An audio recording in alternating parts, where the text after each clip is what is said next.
Halo, kembali lagi sama gua Putra Usaha. Hari ini gua pengen ngajak kalian ngobrol santai, tapi serius. Nah lo, gimana tuh? Santai tapi serius. Ya, kita ngobrol santai aja karena gue pengen sharing kepada kalian tentang poin-poin penting untuk menjadi seorang videografi. Bagaimana gue dulu melalui fase newbie hingga akhirnya terjun dalam dunia profesional videografi. Nah, itu apa aja hal penting yang harus kita kuasai. Itu yang pengen gue share kepada kalian. Jadi kita ngobrol santai tapi serius. Dan kita langsung aja ke materinya.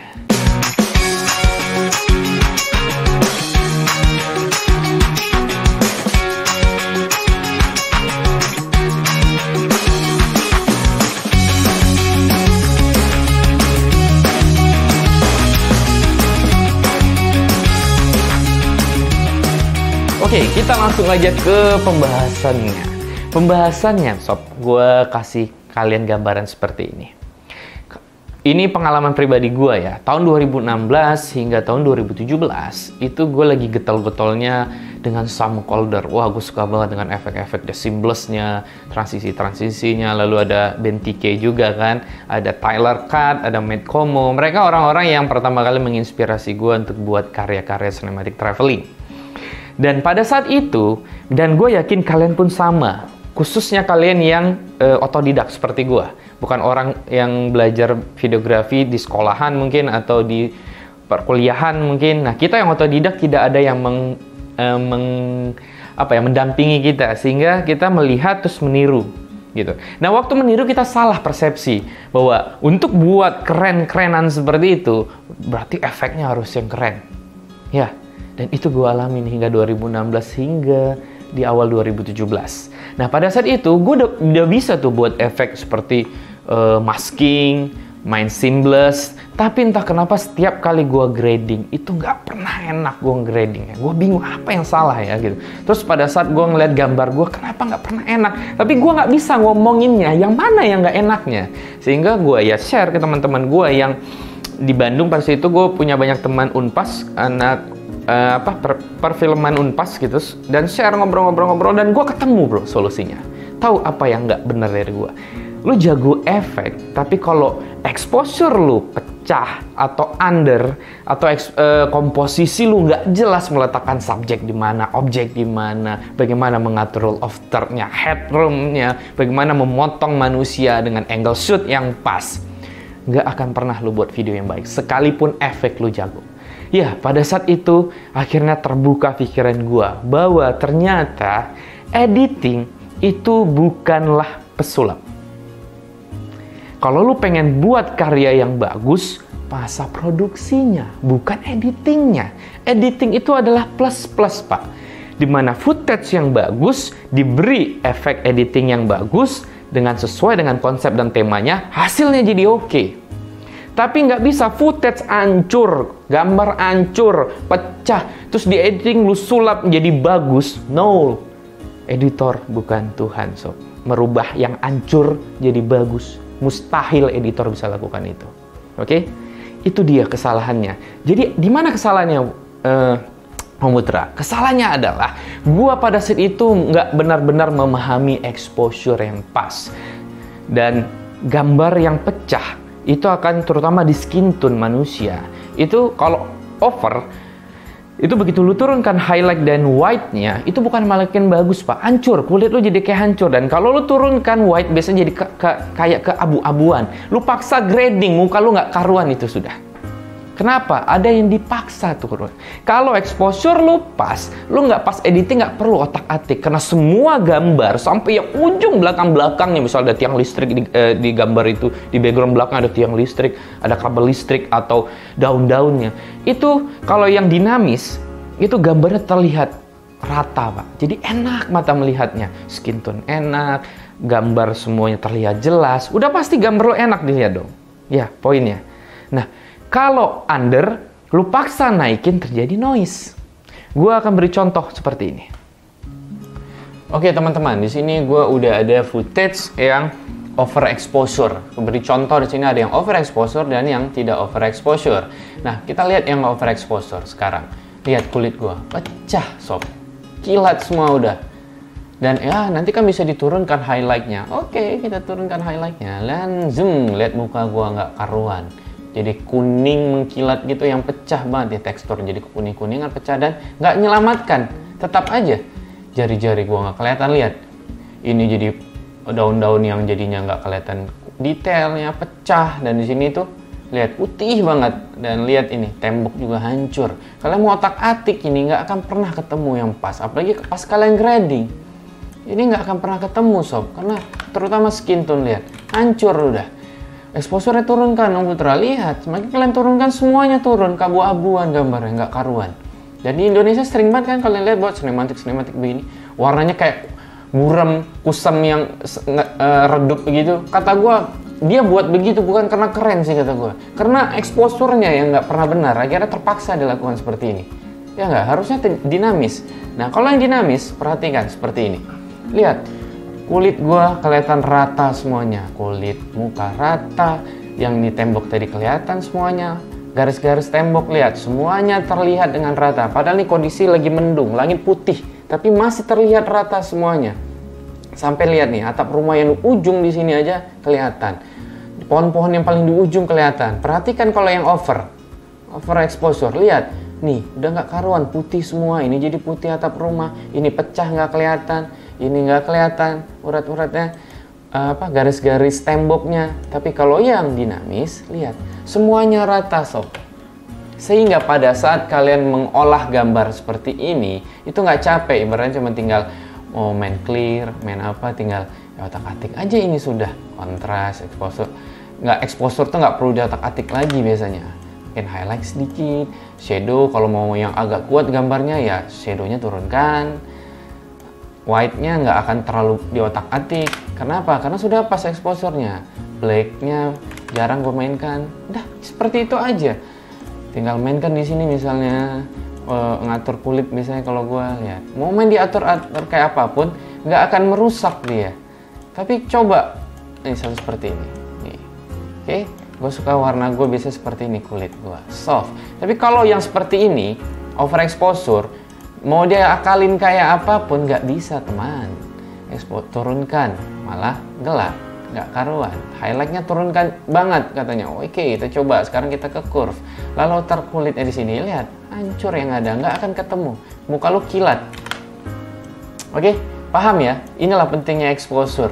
Lihat semuanya rata sampai tembok ini sini, garis-garisnya kayak teksturnya kelihatan. Kalau di over kan nggak kelihatan. Lihat nih, pecah dia. Lihat, oke, sampai jerawat gua aja kelihatan rata nih. Nih, kelihatan. Tapi di overexposure nggak kelihatan tuh, pecah kulit lu jadi hancur. Berikutnya gue beri contoh yang gambarnya overexposure. Kalian bisa lihat nih, ini kalian perhatikan nggak ada apa-apa di atas nih, putih semua ya, ini over. Nah sekarang yang under, oke, under langitnya jadi kuat, oke, tapi gambar jadi kayak hitam gitu, kayak under sekali, gelap gitu. Nah ya under kan enak kok Putra, kalau under sedikit aman kok, tinggal naikin aja exposure-nya. Lalu nanti highlight-nya turunkan, kontrasnya turunkan, highlight-nya naikin. Nah gambar sekarang udah jelas nih katanya. Seperti itu, gue bilang sama kalian, ini parah. Parahnya perhatian di mana? Di area yang tadi terlalu gelap, perhatikan ini. Noise nggak? Ya, noise sekali di area ini. Oke? Kenapa? Karena under kalian paksakan, ibaratnya kayak pixel diperbesar, ya pasti terjadi noise sob. Nah, bandingkan dengan yang kita ambil dengan dinamis. Perhatikan, lihat, ini terlihat nih. Ini yang gambarnya, exposure-nya pas. Langit birunya tetap ada, tekstur sampai pohon yang ujung-ujung nih, sampai ada di sini kayak tiang kabel aja kelihatan. Nih, kabel yang di belakang sana, yang kecil pun terlihat. Oke? Pohon-pohonnya terlihat jelas. Lihat. Ada noise di sini? Kan tidak ada. Ya nggak? Dan kalian mau nge-grading ini enak nih. Mau seperti apa? Tinggal selera kalian aja nge-grading. Bisa atur highlight misalnya semakin turunkan, langitnya semakin kelihatan birunya tanpa mengganggu area shadow. Shadow kalau bisa atur-atur lagi untuk kalau memperkuat tekstur tanpa membuat dia jadi noise. Ya nggak? Tinggal diatur di curve di sini biasanya kalau gua. Ya, itu teman-teman. Jadi kalian harus pahamin, perhatikan, yang overexposure hilang nih semua, nggak ada nih pohon-pohon, kabel-kabel yang kecil-kecil di belakang nggak kelihatan, gambar udah putih semua. Tapi yang gambar dinamis semuanya rata, sampai yang ujung-ujung kecil pun, sampai nih di sini tuh ada gunung, berarti nih gunung kelihatan, nih garis apa nih tiang listrik kayaknya terlihat, Pak. Oke, jadi sangat penting belajar exposure, mendinamiskan gambar. Nah, di contoh tadi kalian bisa lihat bukan bahwa kalau gambarnya exposure-nya tepat, maka kalian nggak perlu capek, bahkan nge-grade. Jadi grading itu utamanya adalah bagaimana kalian membuat exposure yang pas, benar-benar pas, tidak over dan tidak under. Dan kalian harus belajar mengenali itu, menganalisa exposure yang pas. Ingat, exposure tidak ada standarnya. Hari ini jam 1 siang dengan besok jam 1 siang pasti nggak akan sama. Tergantung kadar matahari pada saat itu. Misalnya kalau kalian syutingnya outdoor, ya kan? Kalau dia terhalang awan sedikit, exposure kalian pasti diotak-atik lagi itu. Nah, kalian belajarlah menilai exposure yang pas. Karena masalah exposure adalah mata melihat, hati menilai. Dan bagaimana belajar exposure? Sering-seringlah ngambil gambar dan sering-seringlah menganalisa. Jangan hanya sekedar melihatnya saja tanpa dianalisa. Mustahil kalian akan paham. Oke? Dan untuk vlog exposure, linknya ada di deskripsi. Gua udah bahas itu basicnya banget tentang exposure, kalian bisa tonton. Yang kedua adalah komposisi. Ya, komposisi. Bagaimana kalian meletakkan subjek atau objek dalam frame? Bagaimana kalian membaginya? Dan itu bisa gunakan ada rule of third, ada headroom, ada leading line, ada walking room. Dan yang paling sering salah itu menurut gue adalah pada saat kalian ambil headroom. Indonesia yang otodidak itu waktu gue buat gue buat giveaway ya. Terinspirasinya gue buat kelas basic videografi itu ya karena ini. Dari 200 video total yang ikut giveaway 1 dan giveaway 2, hanya 6 orang seingat gue yang benar. Selebihnya hancur komposisinya, nggak jelas exposure-nya, posisinya, apa yang diambil, apa yang di-shoot nggak jelas. Jadi cuma mikirin efek, zoom, ya seperti gue tahun 2016 sampai menuju tahun 2017 lah. Nah, ini teman-teman yang pengen gue bahas. Gue selalu bilang di kelas basic videografi gue, kalian kalau menguasai 2 hal ini aja dulu deh. 2 hal ini aja selama 1 tahun kalian perdalam. Exposure yang pas, di mana gambar semuanya dinamis. Komposisi yang benar, bagaimana meletakkan subjek dan objek. Gua berani jamin 100% kalian tidak akan pernah buat video jelek. Bagaimana video itu bisa jelek? Kalau gambarnya sudah dinamis, Pak. Enak dilihat. Bagaimana video itu bisa jelek kalau komposisi lu sudah pas, Pak? Selebihnya kalau ada yang katakan, tapi nggak enak gua nontonnya. Itu masalah selera. Seperti gua, kalau kalian suruh gua nonton film hantu, sejago apapun sutradaranya, percayalah gua akan katakan tuh video jelek. Karena gua nggak suka dengan videonya. Tapi apakah video itu jelek secara videografi? Belum tentu. Kalau kita bedah, berarti kita harus bedah exposure-nya paskah atau komposisinya paskah gitu. Tapi kalau soal selera, itu lain cerita, Pak. Bahwa story-nya gitu. Dan ya, kalau lu mau semakin ahli di dunia videografi, maka lu harus menguasain exposure yang benar, komposisi yang pas, dan story yang bagus. Maka video lu pasti akan enak. Tapi kembali lagi, selera lagi. Kalian kalau suruh gue nonton film hantu, percayalah sejago apapun dia buat film, gue katakan jelek. Karena gue nggak suka. Oke? Jadi gitu teman-teman. Gue bilang sama kalian, hal ini aja dulu deh. Buat kalian yang masih newbie, kalian jangan memikirkan efek yang diutamakan. Efek itu plus-plus, Pak. Footage yang bagus, footage yang exposure-nya pas, komposisinya sudah pas, itu berarti footage yang bagus. Diberi efek sesuai dengan konsep cerita, pasti makin bagus. Tapi footage yang hancur, gambarnya pecah, nggak jelas, noise nggak jelas, komposisinya nggak karu-karuan, lu kasih ke editor yang ahlinya luar biasa, jagonya setengah mati, gue jamin nggak akan mungkin dia bisa buat jadi bagus. Jadi yang harus dibenarkan dulu adalah masa produksinya. Editing itu adalah plus-plus sifatnya. Bahkan footage yang bagus, di-cut-cut saja editnya, pasti kalian bisa nonton ya, kayak sinetron atau kayak film-film, hanya cut doang. Tapi karena footage-nya Pak, produksinya yang bagus, sehingga cukup dengan cut aja, luar biasa bagusnya. Oke, jadi buat teman-teman yang masih newbie, itu yang gue harapkan. Kalau masih ada yang berpikir seperti gue dulu, maka mulai sekarang rubahlah pemikiran itu. Efek nanti. Benarkan dulu produksinya, exposure-nya dan komposisinya, angle shoot-nya, kamera movement-nya. Kalau kalian sudah ahli di bidang ini, baru deh kalian mau coba di efek editing-nya. Jangan dibalik. Jangan editing-nya dulu yang dijagokan, tapi produksinya jelek. Malah nggak akan pernah ketemu bagusnya. Karena bagaimana kalian mau membuat efek yang bagus kalau footage-nya hancur? Ya, gitu teman-teman ya. Gue sharing kepada kalian, semoga ini ada hal positif yang bisa kalian ambil. Itu dia poinnya. Kita sharing nih. Gue share sesuai dengan pengalaman gue karena gue adalah videographer otodidak.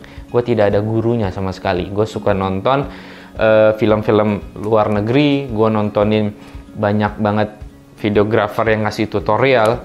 Lalu gue analisa dan gue pelajari. Dan gue share kembali kepada kalian. Dan alhamdulillah Pak, hanya dalam 1 tahun, gue ingat banget, tahun 2017 menuju 2018 pertengahan, gue memperdalamkan basic videografi, melupakan editing yang was-was tadi. Dan setiap gue ikut lomba, ya alhamdulillah gue juara. Kenapa? Sederhananya, karena semua gambarnya sudah pas. Dan yang sudah ikut kelas basic videografi gue pun sudah merasakannya. Mereka yang ikut basic videografi kelas kota yang gue kelilingin, itu yang Bandung aja seminggu setelah ikut kelas gue langsung juara kompetisi. Gue lupa juara apa, dia juara 1. Kemarin di Medan juga juara 1. Yang juara Jogja kalau nggak salah dia yang nasional ya. Dia ikut kompetisi apa yang nasional.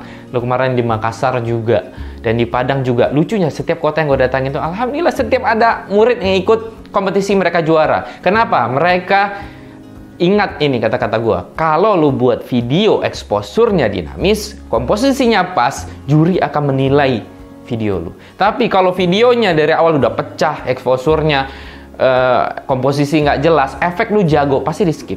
Apa ini? Nggak enak dilihat, pasti di skip. Iya, karena videografi yang dilihat itu dulu Pak, basicnya dulu nih. Exposure-nya enak kan nih, dan komposisinya. Berikutnya ya baru ada story-nya. Gitu. Oke? Dah, jangan terlalu serius banget, ntar stres lo. Jadi mungkin segitu aja deh ngobrol santai dari gua, dan semoga bermanfaat buat kalian dan kalian mulai bisa belajar setelah ini. Oke, sampai ketemu lagi di vlog gua lainnya.